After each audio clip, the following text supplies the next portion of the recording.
क्या आपने कभी ऐसा गांव देखा है जो बादलों के बीच ऊपर बसा हो, जहां समय थम सा गया हो और आधुनिक दुनिया की आवाजें वहां तक पहुंच ही ना पाती हों? इंडोनेशिया के घने जंगलों और पहाड़ों के बीच छुपा हुआ वेरेबो गांव एक ऐसा प्राचीन गांव जिसे देखकर पहली नज़र में यकीन करना मुश्किल लगता है।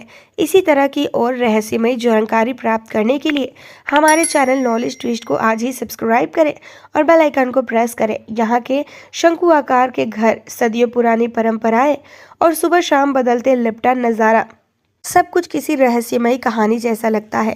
ये कोई टूरिस्ट स्पॉट नहीं, बल्कि आज भी जीवित एक प्राचीन सभ्यता है। इस छोटे से गांव को देखकर आप भी चौंक जाओगे, क्योंकि यहाँ सिर्फ लोग नहीं रहते, यहाँ इतिहास सांस लेता है।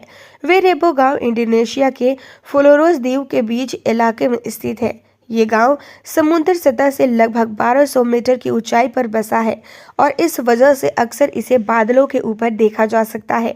घने जंगल और ऊंची पहाड़ियां इसे पूरी तरीके से अलग थलग बनाती है, जिससे यहाँ पहुंचना आसान नहीं है। कोई भी सड़क सीधे इस गांव तक नहीं पहुंचती और आधुनिक परिवहन का इस्तेमाल संभव ही नहीं है। इस अलगाव ने न केवल गांव की प्राचीनता को बनाए रखा है, बल्कि यहाँ की संस्कृति और परंपराएं भी आधुनिक दुनिया की भाग दौड़ से दूर सुरक्षित है। आज भी वेरेबो पहुंचने के लिए लंबा ट्रैक करना पड़ता है। वेरेबो की सबसे खास बात यह है कि यहाँ नियांग शंकु जैसे आकार वाले घर, इन घरों का डिजाइन इतना अनोखा है कि पहली नजर में ही ये देखने वाले को मंत्र मुग्ध कर देता है। निर्माण में पूरी तरह प्राकृतिक सामग्री जैसे बांस, लकड़ी और घास का इस्तेमाल होता है, जो पर्यावरण के अनुकूल है। हर घर 5 स्तरों में बटा है और हर स्तर का एक अलग उद्देश्य है, जैसे नीचे सामान और पशुपालन, बीच में रहना और खाना बनाना, और ऊपर आध्यात्मिक अनुष्ठान और पूर्वजों की पूजा के लिए। ये वास्तुकला में सिर्फ सुंदर ही नहीं, बल्कि भूकंप और मौसम के अनुकूल रहने की क्षमता भी छिपी हुई है। पहाड़ी इलाके में तेज हवाओं और भूकंप के बावजूद ये घर सुरक्षित रहते हैं। वैज्ञानिक दृष्टि से ये दिखता है पुराने इलाके प्राकृतिक और जीवन की ज़रूरतों के हिसाब से घर बनाते थे और आधुनिक इंजीनियरिंग भी उनसे सीख सकते हैं। वेरेबो में जीवन बहुत ही सरल और प्राकृतिक है। लोग सुबह से रात तक अपने कामों में व्यस्त रहते हैं। खेतों में काम करना, खाना बनाना और अन्य दैनिक कार्य। यहाँ बिजली और आधुनिक गैजेट्स का इस्तेमाल बहुत कम है, जिससे लोग तकनीक के दबाव से दूर रहते हैं। सामुदायिक जीवन यहाँ की सबसे बड़ी ताकत है, क्योंकि सभी लोग मिलकर काम करते हैं और एक दूसरे की मदद करते हैं। गांव की धीमी जीवन शैली दिखाती है कि कैसे जीवन को शांत और संतुलन के साथ जिया जा सकता है। समय की धारणा भी आधुनिक दुनिया से अलग है। यहाँ लोग घड़ी या तय समय के अनुसार नहीं, बल्कि प्राकृतिक चक्र और मौसम के अनुसार जीवन बिताते हैं। यही सरलता और सामंजस्य वेरेबो को एक ऐसा गांव बनाता है जहां समय थम सा लगता है और आधुनिक दुनिया की भागदौड़ से दूर शांति महसूस होती है। वेरेबो के लोग अपनी स्थानीय भाषा मंगराई बोलते हैं, जो उनकी सांस्कृतिक पहचान का अहम हिस्सा है। यहाँ पूर्वजों की पूजा और आध्यात्मिक अनुष्ठान जीवन का हिस्सा है। गांव के हर बड़े निर्णय से पहले बुजुर्गों और आत्माओं से सलाह ली जाती है। लोग प्राकृतिक और पवित्र मानते हैं और पेड़, नदियों और पहाड़ों का सम्मान करते हैं। ये सिर्फ धार्मिक विश्वास नहीं, बल्कि उनके जीवन और समुदाय की शांति बनाए रखने के लिए भी काफी जरूरी तरीका है। बुजुर्गों की सलाह और आध्यात्मिक मार्गदर्शन गांव के नियमों और त्योहारों में साफ दिखाई देती है, जिससे हर निर्णय समाज और पर्यावरण के संतुलन को बनाए रखता है। वेरेबो में लोग अपनी ज़रूरत की अधिकांश चीज़ें खुद पैदा करते हैं। यहाँ स्थायी फसलें जैसे मकई, सब्जियां और मसाले प्रमुख हैं। साथ ही कॉफ़ी की खेती गांव की संस्कृति और अर्थव्यवस्था में महत्वपूर्ण भूमिका निभाती है, क्योंकि ये जीवन यापन और सामाजिक मेल जोल दोनों के लिए अहम है। गांव का बाहर पर निर्भरता लगभग शून्य है, जिससे आधुनिक सप्लाई चेन पर निर्भरता नहीं रहती। यहाँ खाना बांटने की संस्कृति बहुत मजबूत है। फसल के समय या त्योहारों के समय लोग अपने उत्पाद को पूरे समुदाय में बांटते हैं। ये सिर्फ संसाधन प्रबंधन नहीं, बल्कि सामाजिक मेल जोल का भी तरीका है। वेरेबो का जीवन और जीविका आधुनिक सप्लाई चेन से अलग है। ये प्राकृतिक चक्र मौसम योजना और सामुदायिक सहयोग पर आधारित है। इसलिए अलग थलग होने के बावजूद गांव सतत और आत्मनिर्भर बना हुआ है। वेरेबो में इंटरनेट और मोबाइल सिग्नल लगभग नहीं है और यहाँ तकनीक का उपयोग जानबूझकर सीमित रखा गया है। ये केवल संरचनात्मक समस्या नहीं बल्कि एक सांस्कृतिक विकल्प भी है।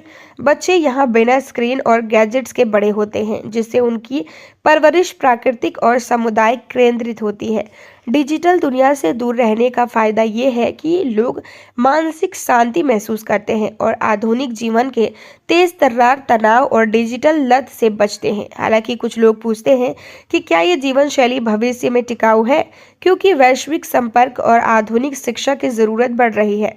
और फिर भी वेरेबो ये दिखाता है कि तकनीक को सीमित रखना केवल मजबूरी नहीं बल्कि समझदारी और सांस्कृतिक संरक्षण का भी तरीका हो सकता है।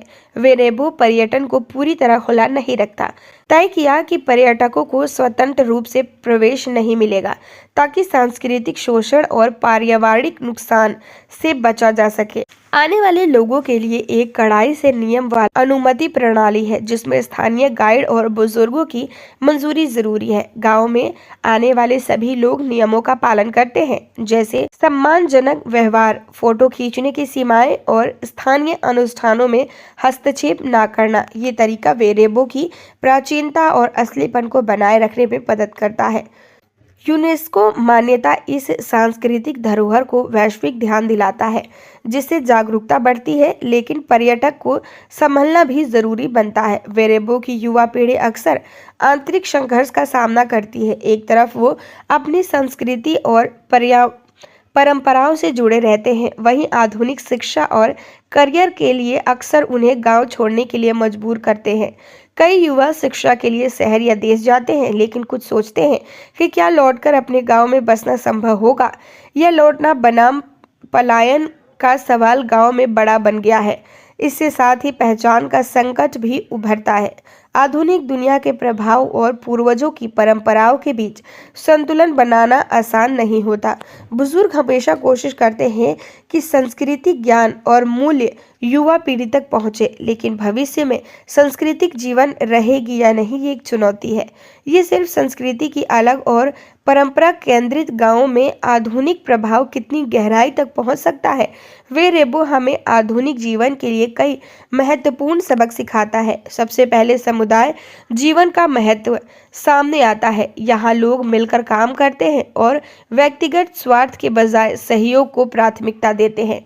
साथ ही प्रकृति का सम्मान और पर्यावरणीय स्थिरता के व्यवहारिक उदाहरण यहाँ दिखाई देते हैं। गांव की धीमी जीवन शैली हमें सिखाती है कि जीवन को शांति, संतुलन और ध्यान के साथ जिया जा सकता है। ये विचार आधुनिक दुनिया के तेज तर्रार और तनावपूर्ण जीवन शैली के लिए एक वैकल्पिक मॉडल प्राप्त हो सकता है।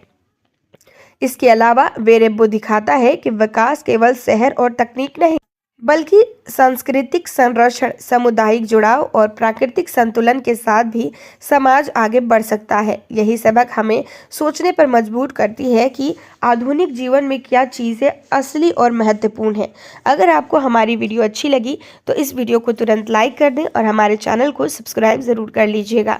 अगर आपको वेरेबो गाँव की संस्कृति, वहाँ के लोगों के विचार और संरक्षण सम्मान मेलन लगा तो इस वीडियो को लाइक और हमारे चैनल को ज़रूर सब्सक्राइब कर लें। ऐसे ही नॉलेजेबल वीडियोस के लिए और देश और दुनिया से जुड़ी अलग अलग परंपराओं और सांस्कृतिक से जुड़े देश और गांव के बारे में जानने के लिए हमारे चैनल नॉलेज ट्विस्ट को तुरंत ही सब्सक्राइब कर लें। हमें अपना कीमती समय देने के लिए धन्यवाद।